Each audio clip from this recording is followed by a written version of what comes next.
지금 현재 여기 보인 것처럼 이 그림 보인 것처럼 현재 우리 자연에도 타임 오브 플라이트를 이용한 그러한 이미지 시스템, 센싱 시스템을 갖추고 있는 게 있다.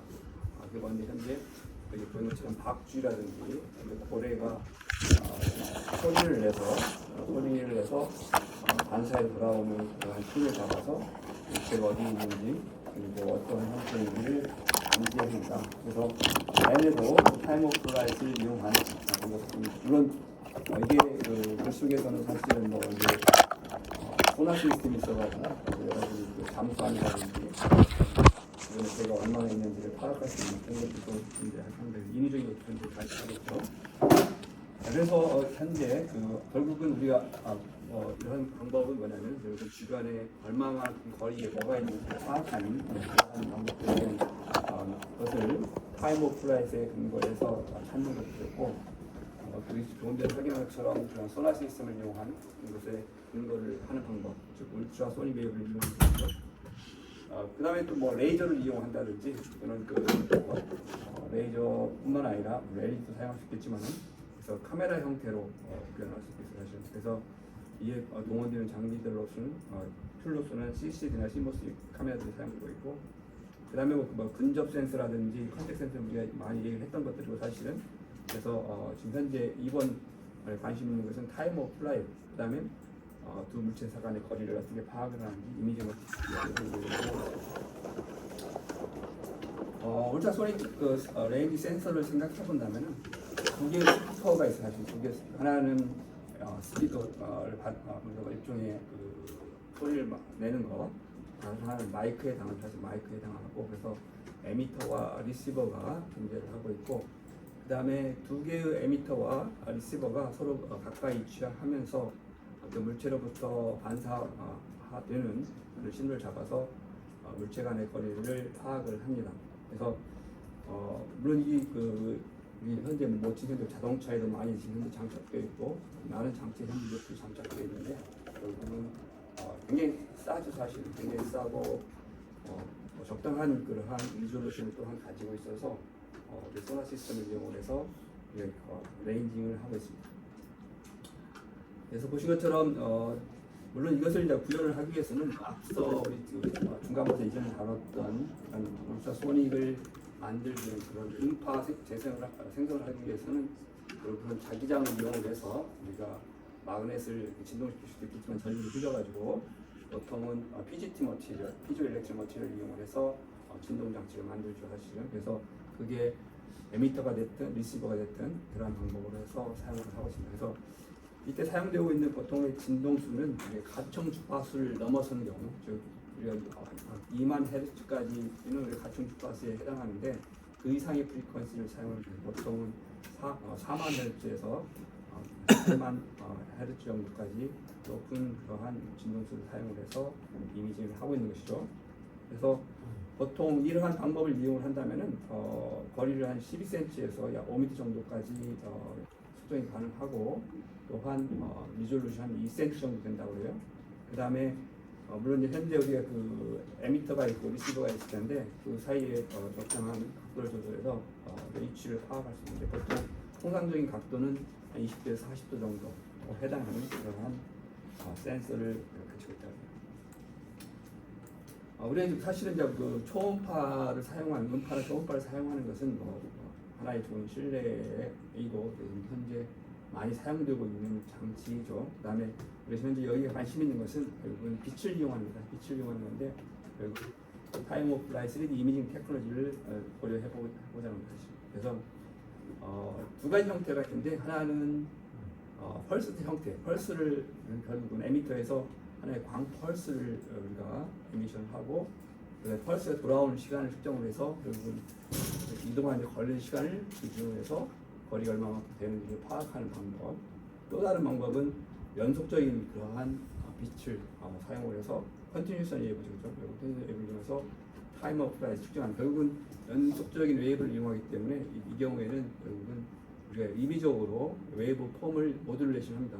빛 자체는 굉장히 높은 진동수를 가지고 있고, 그래서 우리가 그 빠른 진동수를 감지할 수 있는 방법이 많지 않아요. 물론 간섭계를 이용한다면 가능한데 간섭계를 이용하지 않는다면 그게 불가능합니다 사실은. 그래서 우리가 고의적으로 인텐시티를 모듈레이션에 우리가 보통 라디오 방식 보면 AM 모듈레이션, 그다음에 FM 모듈레이션이 존재하죠. 근데 우리 AM 모듈레이션에서 이때 빛의 인텐시티를 모듈레이션하고 파형을 만들어요. 그다음에 그 파형의 그 페이스 정보를 읽어서 결국은 거리를 파악하는 방법입니다. 그래서 약간의 그러한 것들을 설명하고 이 챕터가 어느 정도 마무리될 것 같아요.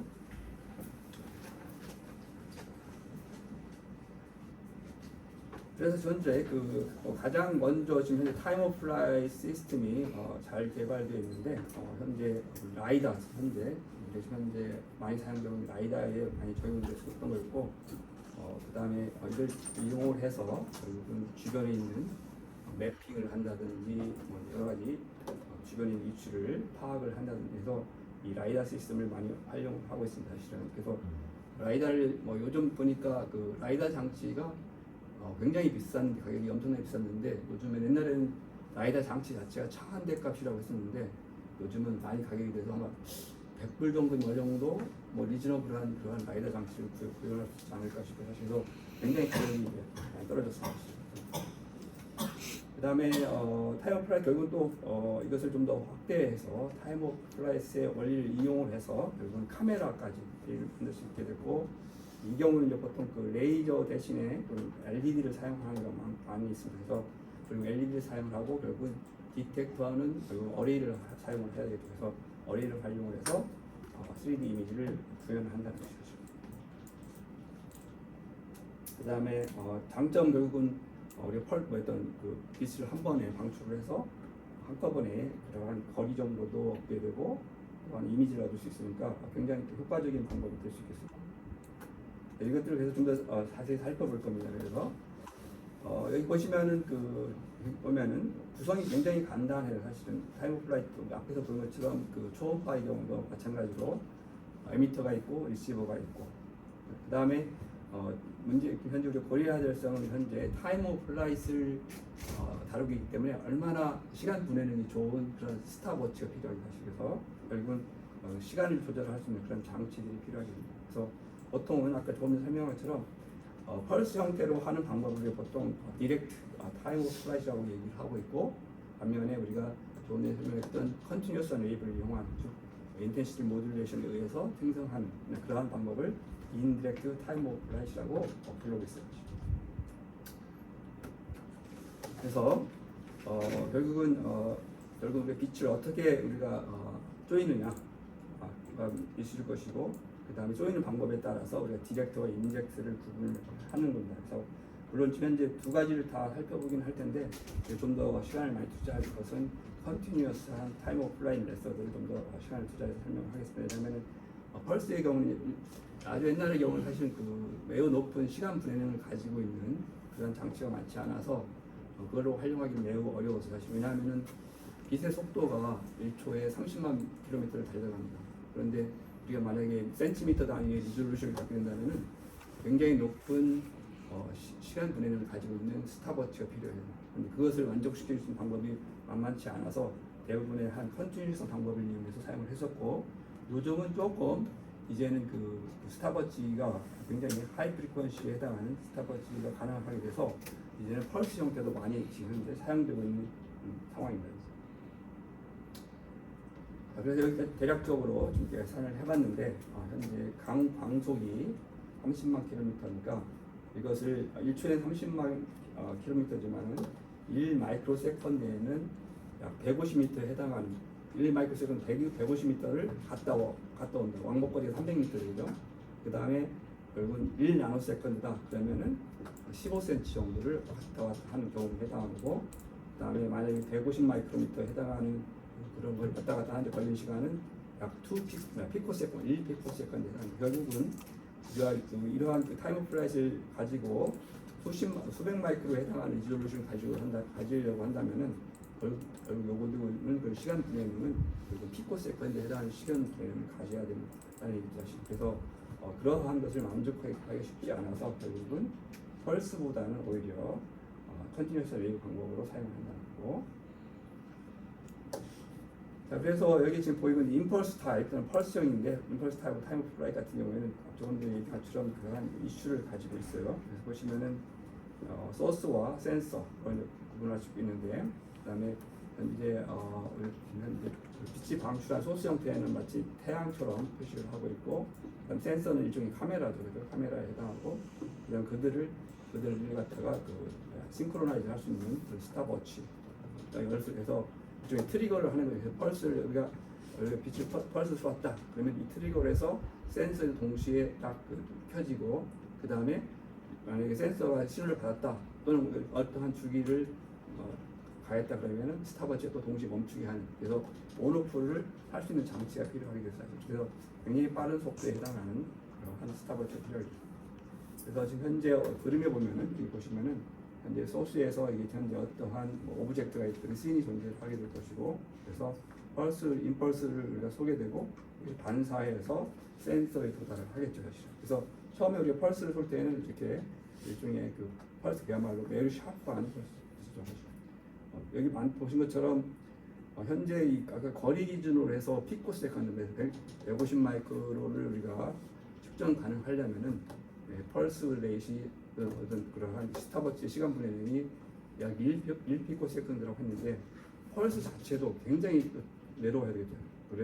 그래서 소스 자체도 굉장히 내로우한 펄스를 만들어내야 하죠. 그래서 펄스 자체도 굉장히 내로워야 되고, 그 다음에 측정할 수 있는 측정 시계 자체도 매우 짧은 시간에 측정이 가능해야 되고, 그래서 센서 자체가 또 그것을 만족을 해야겠죠. 근데 일반적으로 센서 자체는 그렇게 빠른 속도를 가지고 있는 센서가 많지 않아요. 그래서 일단 가장 큰 바틀렉 중에 하나가 바로 이 센서에 달려있어요. 그 다음에 여기 지금 오늘 쓰는 공식이 잘못됐는데, 사실은 뎁스는 C 곱하기 타우, 타임 오브 플라이트 곱하기 나누기 2해야 되는데, 타우가 밑으로 와 있는 상태에서 여기 타우를 위로 올라가게 받고 있어요. 보시면은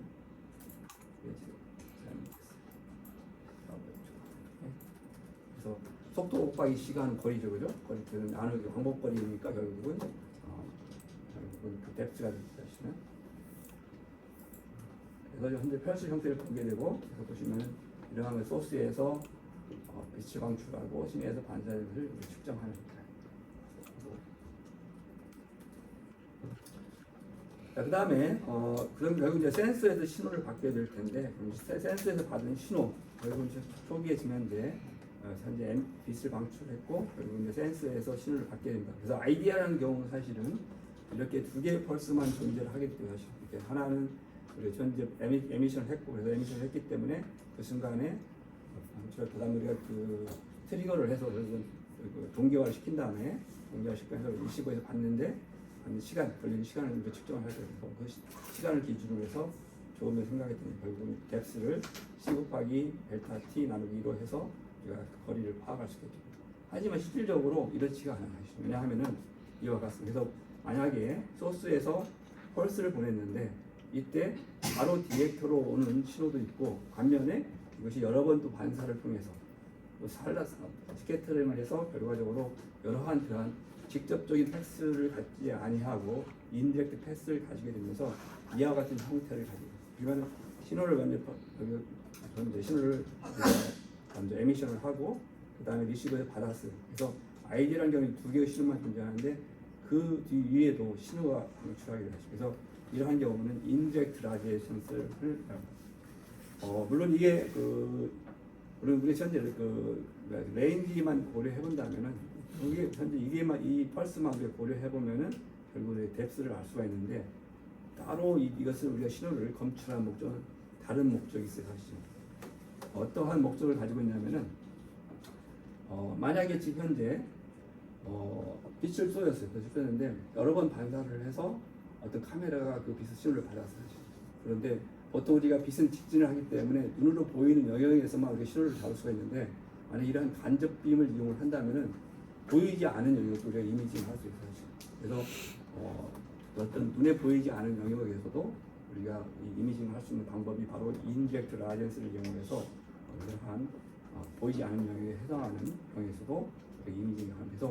그래서 만약에 우리 빛을 쏘였는데 여기 3번 반사하고 여기 물체가 또 하나가 있다. 그래서 이 물체를 우리가 물론 이 물체의 거리도 우리가 파악하지만 동시에 이물체의 거리 또는 어디 이미징을 한다면은 두 번째 이러한 신호들을 잡아서 정보를 끄집어낼 수 있겠죠. 그래서 그러한 방법도 하나의 좋은 방법이 되는 것이죠. 그래서 조금 더 어드밴스한 방법을 활용한다면은 이러한 정보들을 끄집어낼 수 있습니다. 그래서 현재 이러한 이것을 갖다 트랜지언트 이미징이라고 부르는데 이 트랜지언트 이미징을 이용해서 파악을 합니다. 보통 이 레인징 이미징 할 때는 우리 센서가 보통 빛을 쬐었는데 일정한 거리를 갔다가 다시 돌아올 때 신호가 굉장히 줄어서 오겠죠. 엄청나게 신호가 줄어들고 그래서 결과적으로 매우 센서티브한 센서가 필요해요. 광센서가 필요한데 일반적으로 광센서를 구분한다면은 포토 다이오드를 하는데 여기서 조금 더 업데이트된 아발란치 포토 다이오드에서 물론 이때 아발란치 포토 다이오드는 이게 현재 그 리니어 리즌이 존재를 하게 되죠. 이 리니어에서 전압을 가하면 가할수록 이때 증폭비가 증가를 하지만은 또한 포톤의 숫자에도 비례한 그런 리즌이 존재를 하게 되고 그다음에 어느 리즌을 넘었으면 이게 이제 아발란치 프로세스가 굉장히 심각하게 일어나면서 포톤 하나가 들어와도 신호 자체가 세츄레이션 되는 거예요. 그래서 포톤이 하나가 들어오든 두 개가 들어오든 신호가 세츄레이션 돼가지고 결국은 이게 하나인지 두 개인지 구분을 못합니다. 단지 빛이 도착했구나 그것만 파악하게 되는 거죠. 그래서 그런 경우는 싱글 포톤이라고 해요. 싱글 포톤 아발란치 포토 다이오드를 이용해서 이러한 트랜지트 이미지. 왜냐하면 보신 것처럼 바로 물체에서 반사해 온 것은 그나마 신호도 약하지만은 여러 번 반사를 통해서 여러 번 충돌을 해서 돌아온 빛 자체는 세기가 엄청나게 약합니다. 그래서 빛의 세기에 관심을 가지지 아니하고 단지 이게 빛이 갔다 오냐 없냐 유무만을 판단하는 방법을 적용해서 이미징을 할 수 있기 때문에 그러한 방법을 활용하기 위해서 싱글 포톤 아발란치 포토 다이오드를 활용합니다. 그래서 본 것처럼 현재 포토 다이오드가 있는데 보시면은 보통 그 포토 다이오드는 우리가 뭐 리버스 바이아스를 걸려주는 그런 PIN 다이오드를 이용하는 경우가 많겠죠. 그죠? P-타입, 인트링 레이어, 그다음에 N-타입. 그래서 보통 그 인트링 레이어를 컨트롤해서 퀀텀 이피션티를 컨트롤하고 때로는 인트링 레이어가 넓어지면은 결국은 거기에 생성된 전자 홀이 이동하는데 걸리는 시간이 많이 걸리겠죠. 그래서 결국 이제 목적이 퀀텀 이피션시를 높이려면 당연히 인트링 레이어가 두꺼워야 되고 반면에 속도를 우리가 빠르게 조절하는 지금 우리가 요구되는 굉장히 속도가 하나의 큰 이슈거든요. 사실 그래서 속도를 조절하려면은 결국 빛거대봤자 전자나 홀의 이동 속도는 보통은 반도체나 제에서 이동 속도를 빛거대봤자 10의 5승, 10의 6승 메타 퍼 세컨드 정도밖에 안 돼요. 그래서 빛에 비해서 300배 이하, 1000배 이하의 속도로 움직이기 때문에 굉장히 상대적으로 느리죠. 사실. 그래서 그러다 보니까 인트링 레이어를 두껍게 할 수가 없어요. 사실은. 그래서 일반적으로 PIN 하이스피드를 이용한다면 일반적으로 인트링 레이어가 두껍지 않다. 그래서 보시면 리버스 바이아스를 가해주면서 현재 어떻게 커런트가 바뀌는지 그래서 현재 보시면 리버스 바이아스가 증가하면서 커런트가 증가하는 것을 볼 수 있겠죠. 사실은. 그러다가 아발란치 포토 다이오드 경우는 현재 포토 다이오드가 있고 아발란치 포토 다이오드가 있는데 이 경우는 보통 리니어 리진이라고 리니어 결국은 바이아스 볼티지에 따라서 현재 커런트가 증가하는 이런 형상을 보이고 있고 그 다음에 아발란치가 이제 심각하게 일어나서 그 경우는 굉장히 피크로 그냥 세츄레이션 어느 정도 그냥 일정 볼티지 이상을 보통 이게 브레이크다운 볼티지가 부르는데 보통 이 경우에 브레이크다운 볼티지가 25V 정도 되는데 그보다 또 추가로 우리가 볼티지를 가하게 되면은 엄청난 커런트가 흐르게 되고 결국은 그때 이제 우리가 센서가 보통은 세츄레이션 값을 있게 되고 결국은 이 경우에는 현재 포톤 숫자와 바이아스 볼티지 비례한 영역이지만은 이 영역에서 포톤 숫자에 무관한 경우 한 개 포톤이 들어오든 여러 개 포톤이 들어오든 그것을 구분할 수 없는 상황입니다. 물론 최근에 우리 현재 양자 컴퓨터가 사람들이 관심을 많이 가지고 있어서 싱글 포톤 디텍터를 만들어요. 즉 포톤을 하나하나 카운트할 수 있는 포톤 싱글 포톤 디텍터를 만드는데 그 경우에는 우리가 초전도체를 활용을 해서 보통 우리가 그 어떠한 메탈이 극저온 상태로 가게 되면은 이게 보통의 노멀 메탈에서 슈퍼 컨덕터로 트랜지션이 일어납니다. 그래서 보통 그게 뭐 수켈빈 정도에서 트랜지션이 일어나는데 만약에 빛이 하나 들어온다. 그럴 경우 만약에 지금 현재 우리가 컨트롤하고 있는 그 온도 레인지가 그 트랜지션하는 리진 가까이 그 엣지에서 우리가 지금 온도를 조절하고 있고 만약에 포톤이 하나 들어온다면 이 포톤이 에너지가 열로 변하는 거죠. 열로 변화되면서 주변에 로컬하게 저항이 온도가 증가를 하면서 슈퍼컨덕터에서 노멀 메탈을 바꾸게 된다. 그러면서 그것을 이용해서 저항이 갑자기 증가를 하기 때문에 그게 포톤 숫자에 따라서 한 비례를 하게 되고, 그래서 그것을 이용해서 싱글 포톤 카운터라고, 싱글 포톤 카운터, 그래서 보통 슈퍼 컨덕팅 나노 와이어를 이용해서 그와 같은 방법으로 엣지 디텍터를 만들어서 포톤 숫자의 카운트를 할 수 있는 방법입니다. 근데 문제점은 조금 전에 얘기했처럼 극저온 상태를 유지를 해야 돼요. 그러다 보니까 극저온을 유지하기 위한 크라이오제닉 시스템이 필요하게 되고, 보통 크라이오제닉 시스템은 굉장히 큰 크기를 가지고 있어요. 그래서 현재 라이다라든지 여기 적용하기는 조금 부적합한 상황입니다. 보통 일반적으로 얘기할 때는 싱글 포톤 아발란치 포토 다이를 이용해서 라이다라든지 이런 적용을 했습니다. 물론 문제점은 이제 다 커는 커서 보통은 빛이 없는 상태에도 약간의 노이즈라든지 발생하게 되면은 현재 매우 높은 전압을 가한 상태라서 어떠한 주변에 있는 노이즈라든지 또는 코스믹 레이가 와가지고 신호를 여동을 줄 경우에 매우 큰 커런트가 발생해서 그러한 문제점을 가질 수 있다는 거고, 여기는 현재 그러한 노력을 좀 보이려고 하는 건데, 사실은 현재 트랜지언트 스테이트 중에 현재 관심 있는 것도 현재 타임 오브 플라이 가지고 거리 측정을 굉장히 용이하게 할 수 있고, 다음 문제는 만약에 진짜 보이지 않는 부분까지 우리가 보려고 한다라는 그런 시도를 해본다면은 현재 타임 오브 플라이 방법을 이용해서, 그럴 경우는 조금 전에 설명한 것처럼 싱글 포톤 아발란치 포토 다이오를 이용을 해서 그런 디텍터를 이용을 해서 한번 신호를 잡아보겠다는. 그래서 여기 본 것처럼 여기가 처음에 현재 보시면 포톤 카운트가 있는데, 보통 우리가 지금 현재 시간축으로 이렇게 지금 스캔을 해나가고 있는 상황인데, 그때 신호가 전혀 없다가 만약 포톤이 들어오면은, 특정한 시간에 포톤이 들어오면은 우리가 하나의 클릭을 할 거예요, 사실은. 그래서 이와 같은 경우 근데 포톤을 카운트하죠. 근데 이때 포톤 카운트란 말 자체는 사실은 정확하게 한 개의 포톤이 들어왔는데 두 개 구분 못하는 거예요. 사실 못하는 거고, 단지 어떠한 이벤트가 있었다, 이벤트가 있었다는 것을 확인하는 경우고, 그래서 이게 갔다가 오는 시간에 앞부분에서 한 이런 이벤트가 있었고, 그다음에 좀 나중에 시간이 지나서 또 다른 이벤트가 존재해서 이러한 숫자가, 결국은 엄밀하게 얘기해서는 포톤 숫자가 아니라 이벤트 카운트를 얘기를 하고 있습니다. 이벤트 카운트를. 그래서 이처럼 이벤트를 카운트를 해서 대빛이 도달하고 있다. 그래서 이게 결국 이제 여러 가지 삼각법을 기준으로 해서 여기서 캘리브레이션을 해가지고 여기서 이미지를 형상화할 수 있죠. 이런 부분들을 가지게 된다. 그래서 보시게 되면 결과적으로 대한 싱글 포톤 카운터 또는 디텍터를 이용해서 이와 같은 스테이트에 관심을 가지고 좀 더 어드밴스한 목적으로 사용을 해보겠다. 그래서 보통은 이 현재 스탑워치 세 가지 구성 요소가 있는데, 결국은 사실 이 구성 요소 자체가 굉장히 하이 테크놀로지를 요구하는 그런 요소들입니다. 그래서 결국은 가격이 비쌌던 이유 중에 하나가 바로 이런 이유인데요. 일단은 라이소스 자체가 엄청나게 하이 파워예요. 하이 파워. 그다음에 시간 브레이닝이 굉장히 좋아야 되고, 펄스 레이트 좋아야 되고, 결국은 일단은 매우 높은 광 파워에 메가줄 펄스당 메가줄. 그러니까 사실은 펄스 단위 시간당 이렇게 따져보면 사실은 에너지는 크게 되겠지만, 보통 와트로 따지면은 이게 시간폭이 작다 보니까, 예를 들어서 1mW였다. 근데 이것을 1피코세컨드의 펄스 레이시다 그러면은 결국 1메가줄이 되겠죠, 그죠? 1메가줄. 왜냐하면 타임이 작기 때문에. 그래서 그러한 것을 이용을 해서 법인하면 매우 높은 형태의 에너지를 가지고 있습니다. 그래서 또한 이런 방법으로 해서 하다 보니까 일단 소스 자체가 더 비싸고, 그 다음에 또 한 가지 문제점은 우리가 센싱을 해야 되는데, 그러한 피코세컨드 타임 리졸루션을 가지고 있는 센서를 가지기가 쉽지 않다. 그래서 이것도 일단 속도뿐만 아니라 보통 우리 눈 같은 경우는 매우 작은 어떤 싱글 포톤도 우리가 디텍션을 한다고 아마 얘기를 했었죠, 그죠? 그래서 우리가 현재 콘과 라드가 있는데, 라드 같은 경우에는 한 개의 라드에 러버 시스템이 수십 개, 수백 개의 러버 시스템이 연결되어 있어서 단 한 개의 광신호가 오더라도 그걸 증폭할 수 있는 방법이 존재해요. 근데 콘의 경우는 이제 한 개의 콘에 대해서 러버 시스템이 세브럴 개 연결되지 않아서 광 증폭식 그런 경우이 있지 않아요. 그래서 어두울 때도 우리 신호를 잡아야 되는데, 그 경우는 라드를 이용합니다.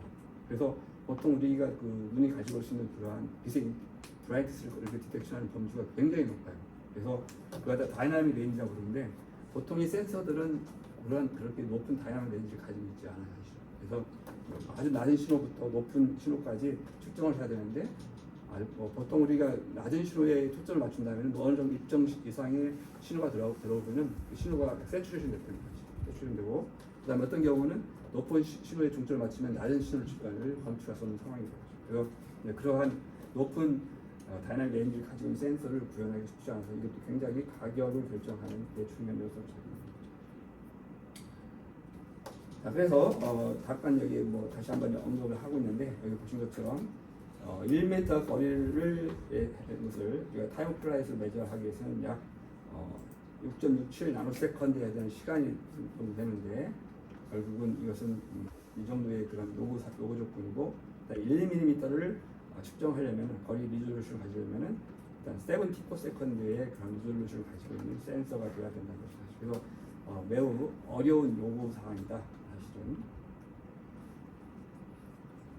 그다음에 다이나믹 렌즈도 있고 또한 밴드위스도 또한 이슈가 되고 있고 그다음에 또한 이게 우리가 특정한 아주 잘 준비된 환경에서 우리가 오퍼레이션을 하는 것도 아니고 일반적으로 그런 내추럴 인바이러먼트 아웃 그다음에 야외에서 우리가 그것을 활용해야 되기 때문에 주변의 영향을 매우 많이 영향을 받아요. 그래서 그러다 보니까 이 값이 노이즈와 신호가 엄청나게 섞여 있고 일반적으로 신호 자체는 굉장히 미약하고 주변에 있는 환경에 의한 그 빛에 굉장히 강합니다. 그래서 그런 것으로부터 어떤 센서라는 것은 빛의 총량에 의존을 하지 우리가 신호라고 주는 거에만 의존하지 않습니다. 그러다 보니까 어떤 센서로도 값도 굉장히 다양하게 되고 또한 어떤 물질 같은 경우는 특정한 파장에서 반사율도 굉장히 저조할 수 있어요. 그죠? 그래서 그러다 보니까 우리 신호를 검출하는데 매우 문제점이 있고 결국은 광원 자체만으로 해결되는 이슈가 아니라는 사실은. 그 다음에 주변에 있는 환경에 의해서 빛이 어떤 불절율도 다양하게 변하고 있어서 그러한 영향을 고려할 필요가 있다. 그래서 여러 가지 문제점들을 가지고 있어요. 사실은. 그래서 라이소스 자체도 그렇게 만만치 않은 거고 그 다음에 보통 우리 펄스를 보통은 우리 광전자공학 시간에 다뤘던 것처럼 생각해 보면은 우리가 매우 짧은 펄스를 만들어낼 수 있어요. 그래서 락킹 모드라든지 여러 가지 방법들을 이용해서 퀴 스위칭 디바이스라든지 이걸 이용해서 매우 짧은 펄스를 이용했지만 듀티 사이클은 굉장히 그렇게 많지 않아요. 보통 여기 보신 것처럼 수십 kHz 정도 듀티 사이클 자체는. 그래서 펄스 자체는 매우 낮게 나노세컨드, 피코세컨드 가까이까지 이렇게 펄스를 만들 수 있지만 그것이 반복되는 횟수는 수십 kHz밖에 해당합니다.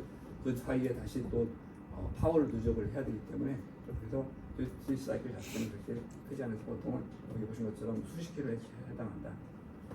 그래서 상대적으로 낮은 그러한 리피티션 레이시를 하고 있어요.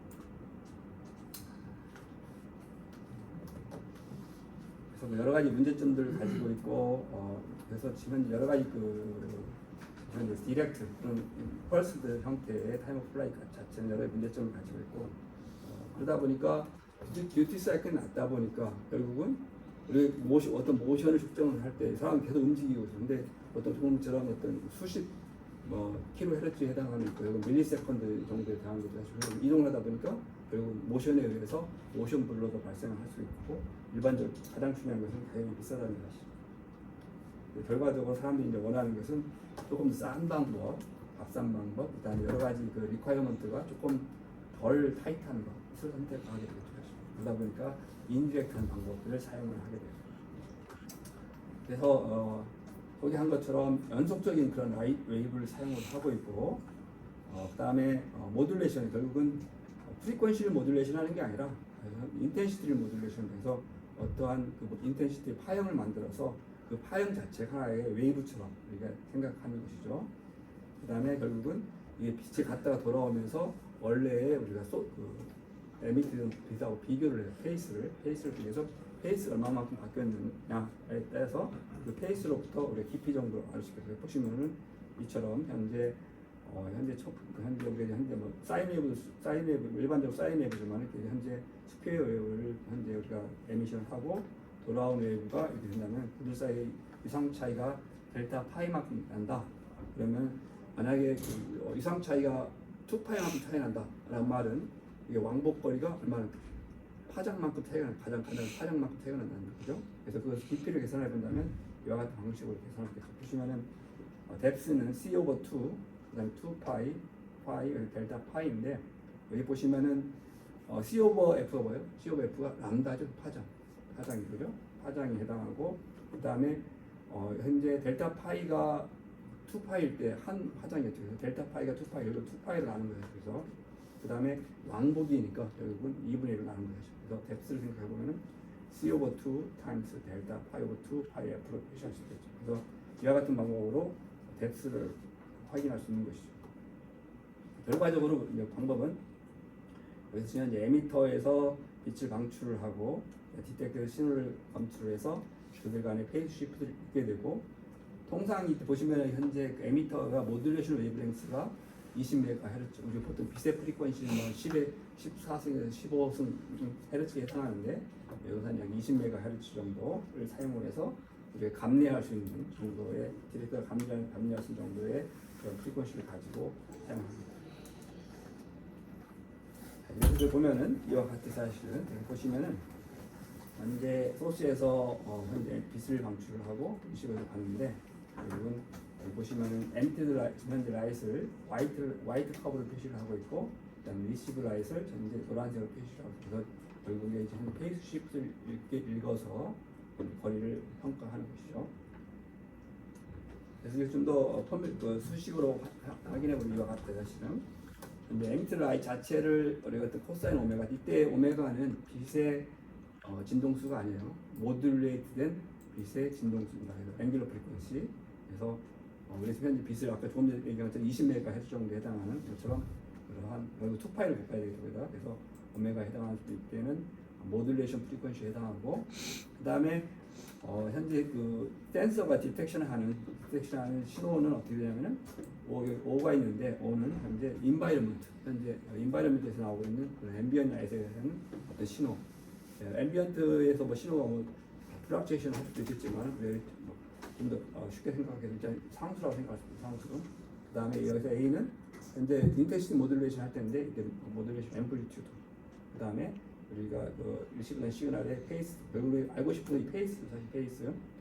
그 다음에 조금 전에 설명한 것처럼 소스 자체에 바로 이것을 갖다가 우리가 그 싱크로나이즈 해가지고 그 다음에 신호를 받을 수 있고 우리가 또 고의적으로 우리가 여기서 현재 신호를 우리가 이렇게 페이스를 줘가지고 페이스 시프트를 시켜가지고 그들 사이의 관계를 찾습니다. 이때 그들 사이의 관계를 찾는 방법은 이와 같아요. 결국은 이게 코일레이션인데 크로스 코일레이션 함수인데 사실은 보시면은 현재 디텍터가 검출한 신호에다가 현재 여기 보시면 레퍼런스 시그널 해당하는 것을 서로 컨볼루션 일종의 컨볼루션 또는 코일레이션인데 코일레이션을 가지고 적분을 하는 것이죠. 그래서 이것을 이제 단순하게 계산해 보면 이때 어떤 현재 이때 보시면은 델타 값을 그 레퍼런스 시그널을 우리가 고정시키지 않고 몇 개의 값을 선정을 해요. 보통 한 3개 정도, 우리 앞에서 비슷한 방법인데 3개 정도의 그런 페이스를 선정을 해요. 그래서 3개 정도 해서 왜냐하면 다시 또 한 가지는 보시면 현재 알려지지 않은 값이 PQ 파이예요. 사실 PQ 파이이기 때문에 이 3개의 언론 개수가 있기 때문에 적어도 3개의 방정식이 필요를 하겠죠. 그래서 이 결국은 델타 I를 우리가 알고 있는 값을 튜닝을 해서 이 값들을 방정식을 찾게 되고 그다음에 언론 개수들을 찾게 됩니다. 그래서 여기 보시면은 ambient light, phase shift, 그다음에 reference space가 있는데 알베도라는 것은 일종의 어떤 물체에서 빛의 반사율을 알베도로 그래서 보시면은 이때 알베도의 영향 반사한 빛이 결과적으로 하시는 거 반사율이 있고 반사한 빛을 세기를 표시를 하는 거죠. 그리고 비격화해서 표시할 수도 있겠고요. 뭐 사실 현재 방정식이 똑같은 의미예요. 사실 왜냐하면 에미션한 빛의 인텐시티 1로 놨어요. 1로 놓고 그 비율을 A로 놨어요. 결국은 A 오버 1이기 때문에 A죠. 사실 반사율을 따진다면은 결국은 리시브한 빛의 인텐시티 나누기 입사한 빛의 인텐시티 결국은 반사율이죠. 그죠? 그래서 A 자체가 반사율에 해당합니다. 자, 그래서 이와 같은 방법으로 이제 신호를 우리가 모듈레이션 하게 될 것이고, 그래서 현재 보신 것처럼 이렇게 3개의 신호를 사용합니다. 현재 델타 값을 3개를 바꿔서 이렇게 주는데 가장 좋은 방법은 120도씩 페이스를 더 가지고 하는 방법이 돼서 E1, E2, E3를 해가지고 이와 같은 관계식을 찾습니다. 그걸부터 우리가 PQ 파일을 알게 되는 것이죠. 자, 그래서 이 PQ 파일을 알게 되고 결과적으로 우리가 알고 있는 최종적으로 우리가 알고 싶은 것은 파이에 해당하고 결국은 이와 같이 다시 한번 쓰게 되면 현재 뎁스를 쓴다면은 앞에 쓰는 1/2 times c 숫자 그다음 파이 오버 2 파이로 했던 똑같은 방정식이 사실은. 그래서 가정하기를 만약에 모듈레이션 프리퀀시 30MHz였다. 그때 만약에 측정한 페이스가 180도다. 그때 해당하는 거리는 뎁스는 2.5m다. 그런 사실. 그래서 이러한 방법으로 2.5m에 있는 물체를 인식할 수 있다는 것이라는 거. 그때 이미 벌써 페이스 차이가 180도만큼 차이가 나는 것이죠. 보통 우리가 사인 여부를 하는 기껏해서 360도. 이게 반복된다면 이게 그때부터는 무슨 문제가 발생을 해요? 뎁스에도 랩핑, 우리 앞에서 했던 것처럼 랩핑이 발생하게 되죠. 그래서 다시 그러면 언랩핑 할 수 있는 방법들이 또 필요하게 되죠. 그래서 이 경우에 사실은 언랩핑 할 수 있는 방법들을 요구를 하고 있어요.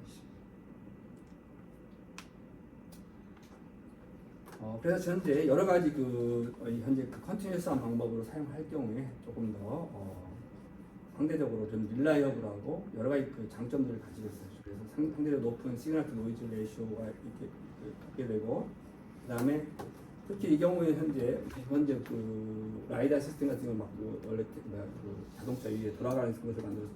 그런 무빙 파트를 가지고 있지 않으면서도 이와 같은 방법을 해결할 수 있어서 상대적으로 낮은 가격으로 구현이 가능하다고. 그다음에 프레임 레이트 자체도 여기 보신 것처럼 한 200Hz 정도에 해당하는 프레임 레이트를 가지고 있고, 물론 빠른 것은 아니죠. 그래서 더 빠른 것들을 원하겠지만 이런 정도로 구현할 수 있다. 그다음에 가장 중요한 것은 가격이 싸다는 것이죠. 가격이 싸서 현재 우리가 알고 있는 방법들을 활용해서 낮은 가격으로 구현이 가능하다는 것이죠. 물론 여러 가지 또 문제점이 있을 수도 있겠죠. 사실 그런 문제점들이 있는데, 여기 본 것처럼 디스턴스를 계산할 때 조금 전에 설명한 것처럼 어떠한 랩핑 현상이 발생을 하게 되고, 결국은 아주 명확하지 않은 부분, 그러한 애매한 부분이 존재하게 되고, 그래서 결국은 추가적인 메저먼트를 필요로 해서 이런 언랩핑 과정이 필요하게 되겠죠. 사실은. 그다음에 어떤 때는 실질적으로 어떤 측정을 했는데 실제 거리보다 더 가깝게 계산이 되는 경우도 존재하게 되고, 그래서 언랩핑 방법들이 필요로 하다는 게 일단 가장 큰 이슈입니다. 이 경우 앞에서 잠깐 보였던 것 다르게 20MHz 같은 경우에는 결국은 언랩핑을 할 수 있는 거리, 결국은 만약 20MHz를 했다 그러면 토탈 페이스가 2파이 이동할 때 그때는까지는 우리가 언랩핑 염려할 필요 없어요. 랩핑 자체를 걱정할 필요 없게 사실. 그게 가능한 거리, 그게 바로 7.5m 정도는 랩핑을 걱정하지 않아도 된다는 것이죠. 근데 만약에 현재 페이스가 계속 반복이 된다 그러면은 언랩핑한 부분이 필요하겠죠.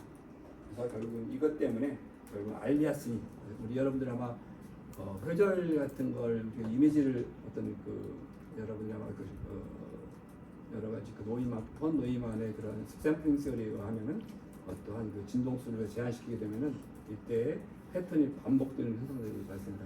그래서 알리아스니 발생하는데 마찬가지로 현재 여기서도 그러한 알리아스니 효과가 나타난다. 자, 그러면은 어떻게 우리가 그것을 이제 측정을 할 때 어떻게 계산을 할 것인가? 앞에서 잠깐 세 개의 우리가 웨이브를 이용할 수 있다고 했는데, 실질적으로 타임 오프라에서 어떻게 측정을 하냐면은 측정한 방법들이 여기서 표시를 하고 있어요, 사실은. 그래서 여기 보시면은 X축은 I로 표시되어 있고 Y축은 Q로 표시되어 있어요. 이런 것을 보통은 쿼드런트라고 부르는데, 쿼드런트. 그래서 이런 페이스 다이어그램을 쿼드런트 부르고, 그 다음에 I와 Q를 우리가 빛을 조절을 해서 어떠한 페이스를 조절을 해서 I와 Q를 만들어냅니다. 그래서 이때에 둘 사이에 페이스 알파다. 그러면 이 알파로부터 어떤 걸 계산할 수 있냐면은 이때에 이러한 TD를 계산할 수 있어요. TD를. 그래서 알파를 알게 되면은 TD를 결국은 현재 타임 오브 플라이트 타임에 해당하는 것을 알 수 있게 되고, 그 다음에 오메가는 현재 모듈레이션 프리퀀시에 해당합니다. 그래서 이것들을 좀 더 보여드릴게요. 자, 그래서 여기 다시 수식을 쓴 것은 현재 오메가 자체를 현재 2파이에다가 F 모듈레이션 프리퀀시 F 이게 현재 아래로 내려가야 되는데 좀 ML이 올라가 있네요. 지금 2파이 F ML 모듈레이션 프리퀀시에 해당합니다. 그것도 표시되고 있고, 그다음에 공기의 굴절을 1로 넣고 계산한 것입니다. 그래서 이때 이러한 것을 우리가 만들어낼 수 있다면은 이것으로부터 페이스를 알파를 알아내게 되고, 결국 이것으로부터 거리를 환산할 수 있다는 것입니다. 그래서 어떻게 만들어내느냐를 우리가 고민을 해야 되는 상황입니다. 어떻게 보통 이러한 것을 이용을 하냐면, 이 쿼드런트라고 하는데 보통은 보신 것처럼 웨이브를 일종의 믹싱을 해서 웨이브 믹싱을 해서 이와 같은 형태의 웨이브를 섞어가지고 만들면은 인페이스 항이 있고 그다음에 쿼드런트 페이스 항들을 표시를 해요. 물론 이게 자체가 여러분들 아마 조금 굳이 이것을 안 보여도 되는데 이렇게 좀 쉽게 생각할 것보다는 오히려 좀 더 나중에 설명을 해야 할까.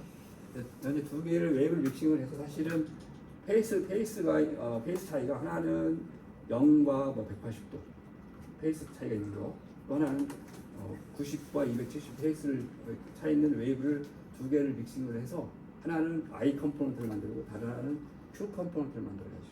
네, 그 다음에 그들 사이에 페이스 정보를 읽어내는 방법이죠. 그래서 이걸 좀 보여줄게요. 자, 그래서 여기 보시면은 그것을 어떻게 만들어내는가를 지금 현재 소개를 하고 있고, 그다음에 현재 어떤 신호 모듈레이션 신호를 우리가 시내에 보내고 반사가 될 것이고, 그다음에 커런트 시그널이 믹싱이 되는데 보시면 커런트 시그널이 페이스가 0도 처음에 0도인 거하고 180도가 서로 시프트된 것을 우리가 현재 믹싱을 해요. 믹싱을 해서 그다음에 그들의 차이를 이용해서 I를 알아내고, 그다음에 또 다른 방법을 이용해서 이렇게 Q를 알아내는 방법입니다. 그래서 이러한 방법을 활용을 합니다. 보시면은 여기 보시면은 에미터가 존재를 하고 있고, 에미터에서 첫 번째는 이때의 페이스가 현재 알파가 0인 경우를 먼저 사용을 해요. 알파 0인 경우를 사용해서 에미터에다가 CN에서 쪼연 다음에 센서에서 측정을 하게 되고, 센서 측정을 했는데 이때 우리가 믹서를 두 개를 활용을 해요. 믹서를 두 개를 활용하는데 보시면 앞에 있는 믹서의 경우는 신호가 0, 1, 0, 1이고, 그다음에 아래에 있는 신호는 믹서가 1, 0, 1, 0이에요. 그래서 두 개의 페이스가 좀 180도 아웃 오브 페이스 돼 있어요. 아웃 오브 페이스가. 그 다음에 이것을 갖다가 어떠한 캐퍼시터를 이용을 해서 계속 어떤 현재 신호를 받고 있으니까 결국은 광신호가 들어오고 있으니까 그 신호를 계속 누적을 한다는 거예요. 결국은 차지를 누적하는 거예요. 캐퍼시터한테 전화를 누적될 텐데 결국은 그것을 적분을 하게 됩니다. 적분을 하게 되고, 적분한 것을 가지고 그들 사이 차이를 구현해서 180도에다 0도를 차이를 구현하면은 바로 I에 대한 신호를 얻게 되고, 반면에 알파를 처음 출발점을 90도를 가지게 한 다음에 똑같은 방법으로 절차를 하게 되면 이때는 위에는 270도에 해당하는 신호, 아래는 90도에 해당하는 신호를 갖게 되고, 결국은 이 신호는 VQ에 해당하는 신호를 가지게 돼요. 그래서 이것으로부터 우리가 VI와 VQ를 얻게 되고, 그들로부터 계산을 하면은 여기에 지금 VQ를 찾게 되고, 그 다음에 VI를 찾게 됩니다. 그래서 그것을 좀 현재 설명을 하는 게 어떻게 현재 설명을 합니다. 보시면은 여기에 보시면은 현재 신호 자체가 보시면 디텍트된 신호 자체가 시누소이드인데 이때에 다 대시드 라인이 존재를 하고 있어요. 대시드 라인이 존재하는 이유 보면은 백그라운드 시그널 DC로 표시를 하고 있고,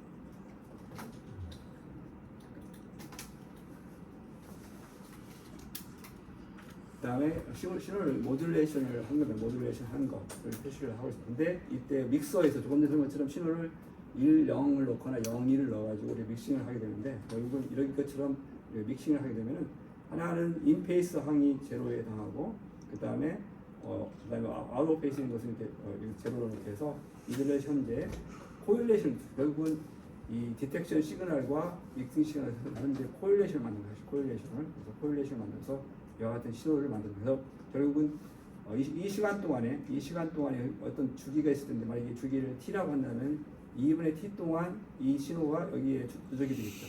그 다음에 다른 조건을 분리시켰기 때문에 하나는 다른 신호는 또 2분의 t 동안 또 여기에 누적이 될 것이고 그래서 이 신호를 읽게 되는 것이죠. 그래서 이와 같은 방법으로 우리가 신호를 얻게 된다는 것이고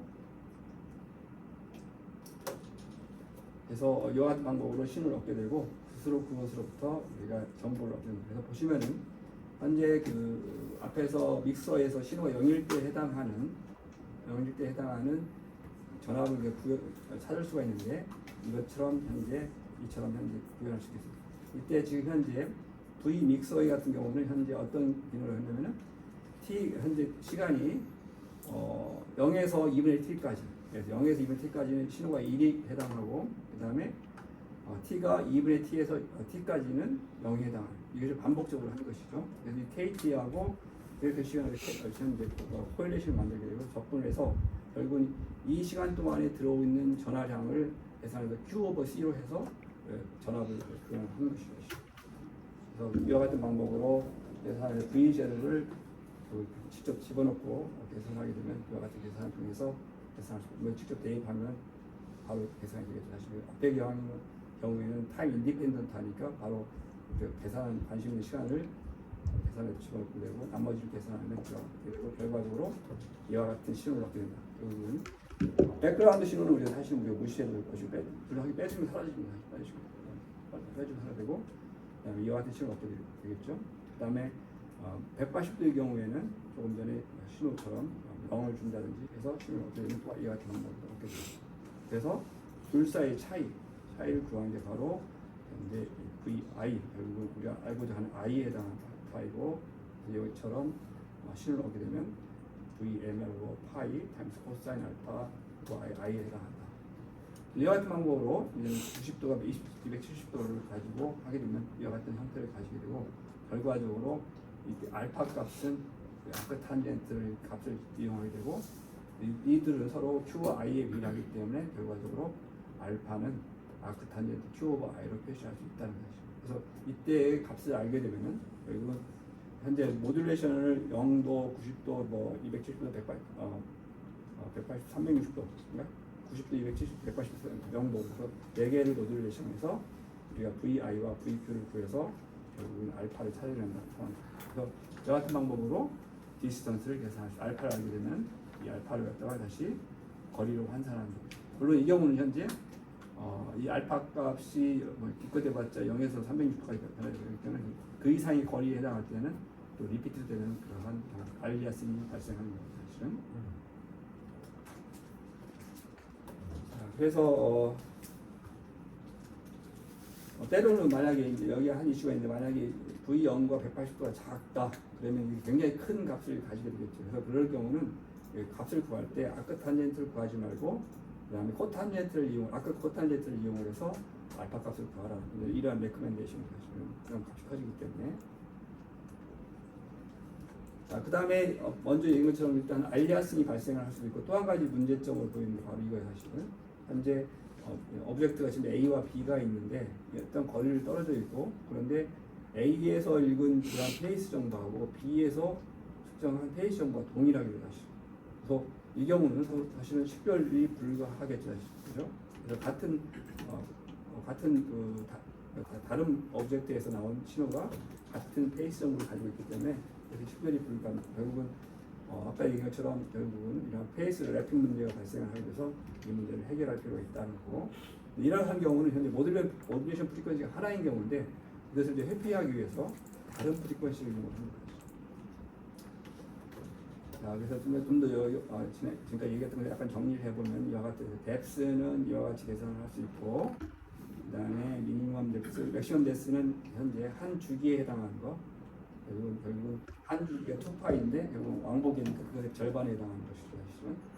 그 다음에 페이스 랩핑이 발생을 하게 되고 페이스 랩핑이 발생하게 되면은 거기다가 일정한 정수배를 해야 돼요. 정수배 만약에 정수배를 해서 언랩핑 그런 메커니즘이 필요하다는 거죠. 그래서 이것을 이제 언랩핑하는 방법들이 필요하게 되는 것이죠.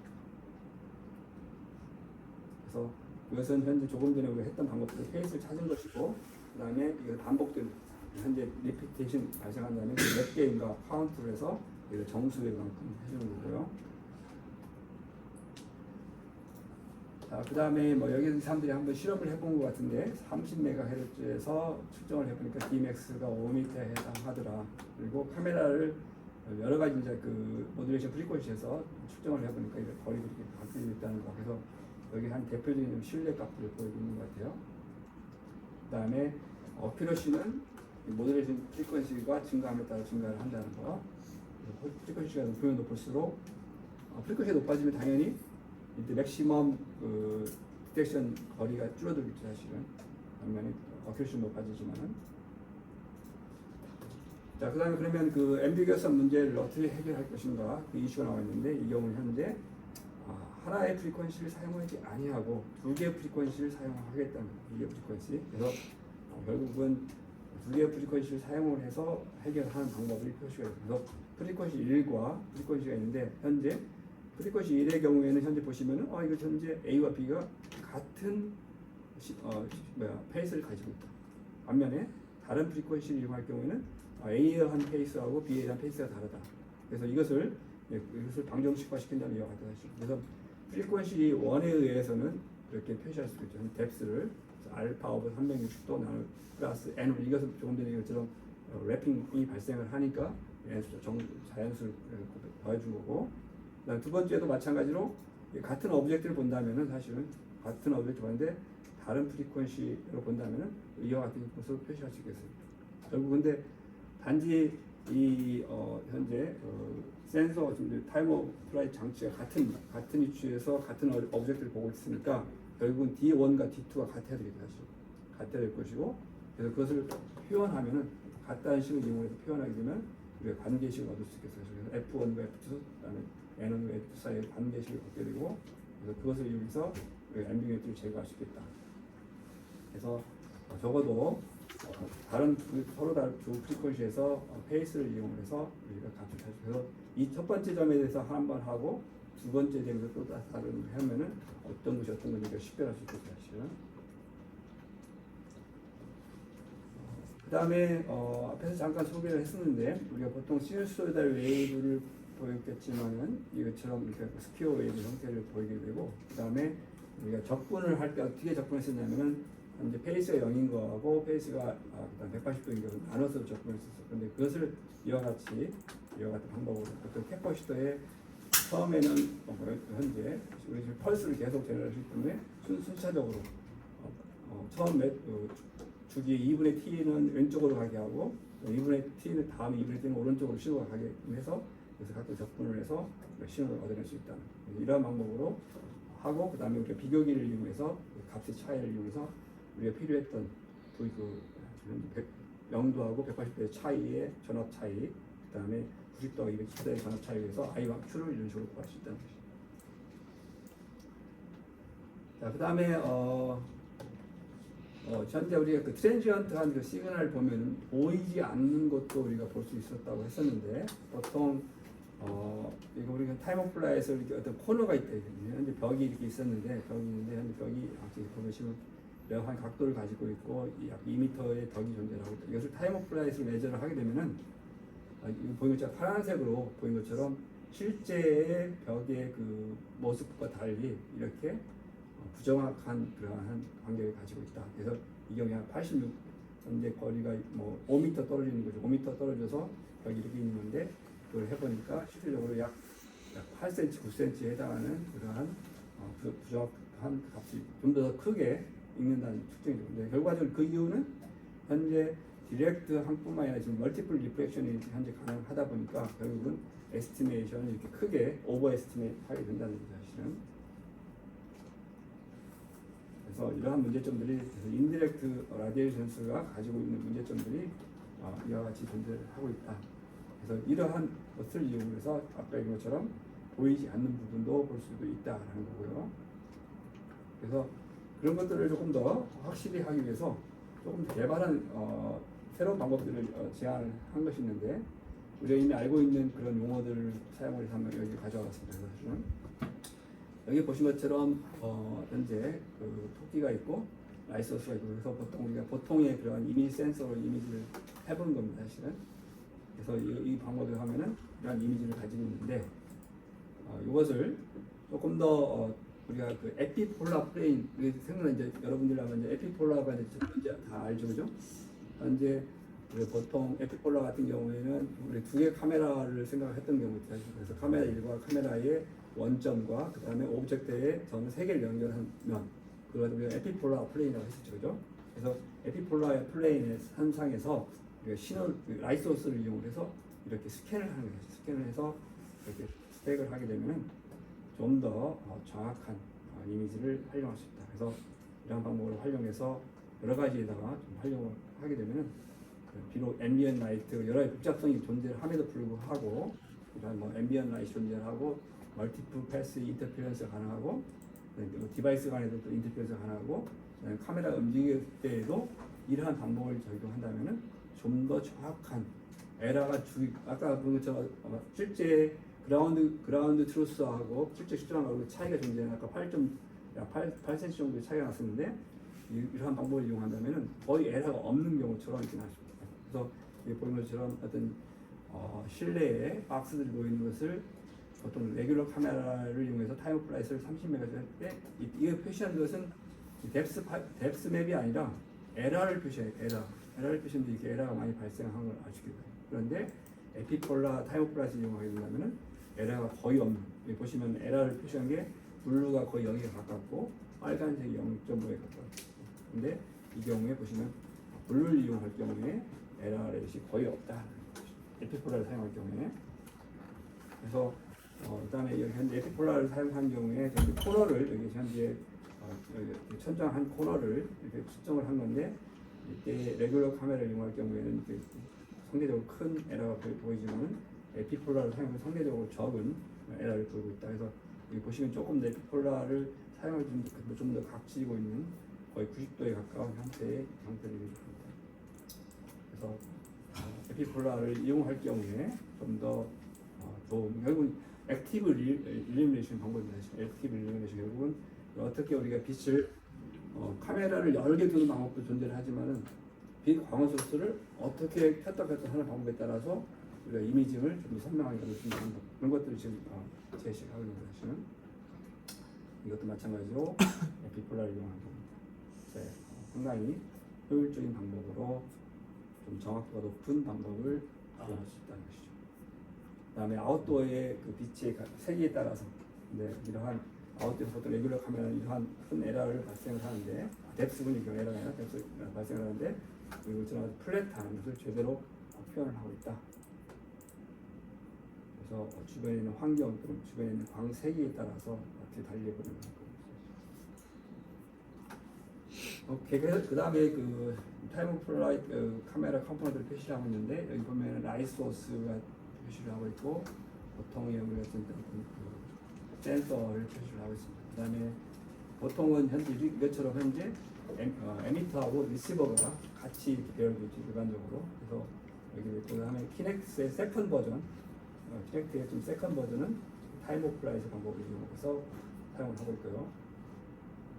그 다음에 사람들이 그 제안했던 에피폴라 타임 오브 플라이트 방법을 이용한 거예요. 그래서 이런 방법으로 사용하는 거고. 이렇게 해서 사실은 이제 그 세 가지 방법들을 모두 우리가 살펴본 것 같아요. 그래서 여기는 그 실내로 보인 것이 디렉트 타임 오브 플라이트하고 인덱트 타임 오브 플라이트 방법을 비교를 해보고 있고, 뎁스를 어떻게 얻어내는가, 뎁스 정도를 얻어내는가를 하는 방법 좀 더 도식적으로 설명하고 있고요. 그다음에 다른 방법들과 비교를 해볼 때 스테레오 비전과 타임 오브 플라이트 비교해 본다면은 일단 소프트웨어 컴프레스 현재 스테레오 비전은 굉장히 우리가 지금 컴퓨터를 많이 활용해야 되는 이미지 프로세싱이 많이 필요하는데 이 타임 오브 플라이트 같은 경우는 그렇지 않다는 것이고, 그다음에 뎁스 어큐러시도 타임 오브 플라이트이 훨씬 높다는 거고, 그다음에 매우 낮은 그러한 휘도에서도 우리가 가능하고 리스폰스 타임도 굉장히 빠르다는 것이죠. 그래서 여러 가지 그 타임 오브 플라이트이 장점을 가지고 있다는 거고, 그래서 여기 또한 디렉트하고 표시를 하고 사실 그래서 여러 가지 이미 설명한 내용들이 여기 지금 다 담겨 있어요. 여러분 살펴봐 주시면 될 것 같고요. 그 다음에 여기 지금 현재 타임 오브 플라이트하고 스트럭처라이저 비교를 해봅니다. 스트럭처라이저 비교인데 이 경우 사실 여기가 지금 프로젝트가 아니라 그렇죠. 여기 보면은 리시버가 있고 이 프로젝터기보다는 일종의 프로젝터 에미터도 사실 비슷한데 같은 형태의 구조를 가지고 이제 패턴을 만드는 것이고 이 경우는 타임 오브 플라이트 방식대로 하고 있고 타임 오브 플라이트 여러 가지로 장점이 많은 것을 알고 있습니다. 그래서 당연히 사람들이 많이 지금 선호하고 있는 방법 중에 하나가 이 타임 오브 플라이트 방법. 근데 물론 이제 거리에 따라 달라지고 사실은 그래서 보통은 현미경 같은 경우에도 사실 저는 3D 방법들을 적용을 하는데 현미경에서도 보통 현미경의 리졸루션은 뭐에 결정되냐면 사실은 디프렉션 리밋에 결정이 돼요. 그 디프렉션 리밋을 넘어서서 더 좋은 광학 현미경을 만들고 싶다. 그래서 슈퍼 리졸루션 마이크로스코프 개발할 때 사람들이 사용하는 방법 중에 하나가 많이 스트럭처럴 라이트를 많이 사용을 합니다. 그래서 그러한 방법을 이용해서 좀 더 나은 그러한 리졸루션을 구현하는 방법도 이와 마찬가지입니다. 내가 비교한 스테레오 비전, 척 비전, 타임 플라이트 여러 가지 비교를 하고 있고 대체적으로 타임 오브 플라이트 일반적으로 좋은 특성들을 보이고 있습니다.